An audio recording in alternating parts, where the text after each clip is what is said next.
Bonjour, je suis Dr Narcisse Aradu, je suis la directrice médicale du laboratoire Seagen France et j'ai le plaisir de vous présenter aujourd'hui le projet Hermione.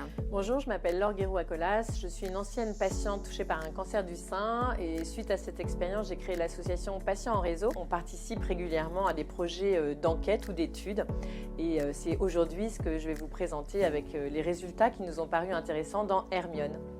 Bonjour, je m'appelle Anthony Barrea, je dirige le pôle études patients chez WeFight et je vais vous parler du projet Hermione. Bonjour, je suis le professeur Mahasti Sagachian, je suis oncologue médical à l'hôpital américain de Paris. J'ai eu la chance de participer au projet Hermione en tant que membre du comité scientifique.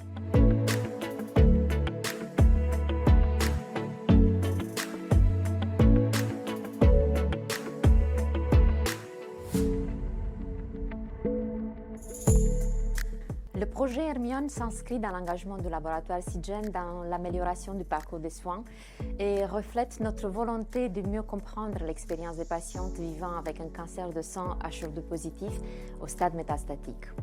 L'objectif de ce projet était d'identifier leurs besoins en accompagnement afin de pouvoir réfléchir ensemble avec tous les acteurs impliqués dans leur prise en charge à des solutions qui leur permettent de mieux vivre avec la maladie.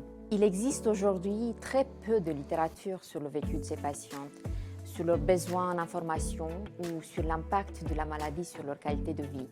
C'est donc un projet inédit dont nous sommes très fiers chez Seagen. Pour le faire, nous avons réuni autour de la table plusieurs acteurs impliqués dans la prise en charge du cancer de sang, des oncologues, des infirmières, mais surtout les associations des patients. Ensemble et en s'appuyant sur la méthodologie développée par notre partenaire WeFight, nous avons développé l'enquête Hermione qui a permis de donner la parole aux patientes et de recueillir leurs besoins. D'abord, il faut le savoir, en France, les mutations HER2, elles ne comptent que pour 13 à 15% de l'ensemble des cancers du sein. Il a donc fallu mettre en place un dispositif multicanal pour s'assurer in fine qu'on obtienne l'échantillon le plus robuste possible. Et sur ce point, tout le monde a vraiment répondu à l'appel. D'abord, l'étude a généré un vrai engouement auprès de notre communauté extrêmement engagée de patientes. Ensuite, le soutien de l'association Mon Réseau Cancer du Sein dans la diffusion de l'étude à sa communauté de patientes a aussi été une clé essentielle de réussite du dispositif.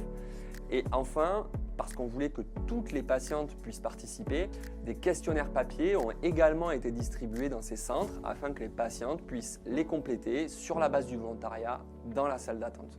Hermione est aussi un projet très spécial dans la mesure où il s'agit d'une étude en regard croisé.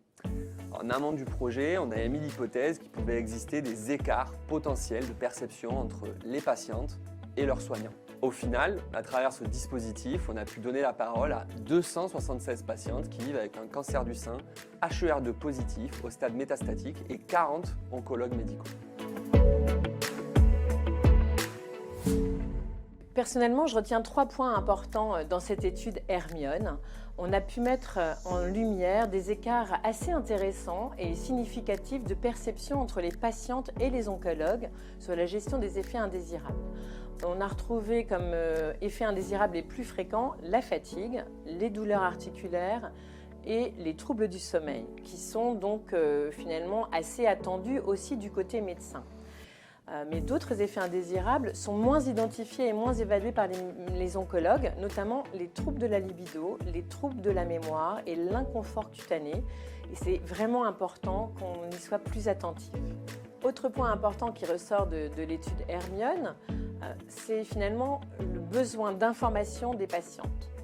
Les avancées de la recherche clinique et les nouveaux traitements disponibles sont en tête des sujets qui préoccupent les patientes et 42% d'entre elles sont en veille active sur ces sujets.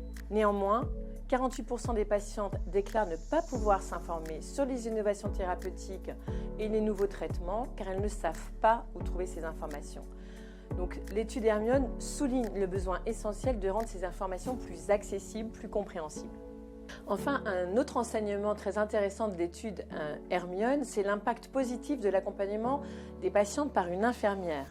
On sait à présent que 40% des patientes soignées pour un cancer du sein métastatique HER2 positif sont accompagnées par une infirmière, que ce soit une IPA, une infirmière de coordination ou une infirmière libérale.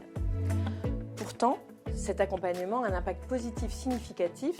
En créant du lien avec les infirmières, la patiente se sent mieux informée, plus en sécurité et mieux accompagnée. Et ce qui ressort d'Hermione, c'est que c'est aussi la première proposition des soignants pour améliorer les parcours, c'est justement de proposer un accompagnement par une infirmière. Donc pour les patientes, souhaitons que ça se développe.